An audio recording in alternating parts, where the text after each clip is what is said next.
సినీ నటి సౌందర్య హెలికాప్టర్ ప్రమాదంలో మరణించే నాటికి కొన్ని సినిమాలు ఆవిడ చేయాల్సినవి ఉన్నాయి. కొన్ని సినిమాలు షూటింగ్ మధ్యలో ఉన్నాయి. కొన్ని సినిమాలు అడ్వాన్సులు కూడా తీసుకుంది. ఆ సినిమాలు ఏంటి, ఆ విశేషాలు ఏంటి అన్నదే ఈ వీడియో. ముందుగా సౌందర్య గారి అభిమానులు మీ వంతుగా ఒక లైక్ బటన్ ఒక్కసారి నొక్కండి. బాలకృష్ణ గారితో నర్తనశాల అనే సినిమా ఉండింది. ఆల్మోస్ట్ పూజా కార్యక్రమాలన్నీ జరిగాయి. కథ, స్క్రిప్టు అంతా బాలకృష్ణ గారు రెడీ చేసుకున్నారు. ఇది అసలు షూటింగ్ కూడా మొదలు కాకముందే, కెమెరా స్విచ్ ఆన్ చేయకముందే ఆగిపోయిన సినిమా. ఇప్పటికీ మళ్ళీ ఎందుకనో ఆ సినిమా మళ్ళీ టేకప్ చేయట్లేదు, పట్టాలు ఎక్కట్లేదు.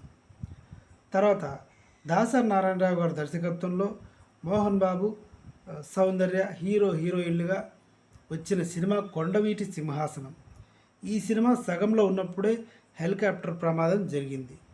ఈ సినిమా సగంలో ఉన్నప్పుడు షూటింగ్ జరగడం వల్ల, ఆవిడకి ఆ ప్రమాదం జరగడం వల్ల సినిమా కథలో చాలా మార్పులు చేయవలసి వచ్చింది. నిజంగానే సౌందర్య గారు ఆ సినిమాలో చనిపోయినట్లుగా చూపించాల్సి వచ్చింది.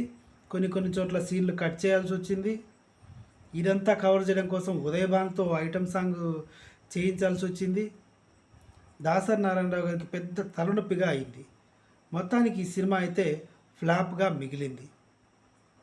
ఈ రెండు సినిమాలు అలా పక్కన పెడితే చిరంజీవి గారితో ఒక సినిమా ముందుగానే అడ్వాన్స్ తీసుకుంది.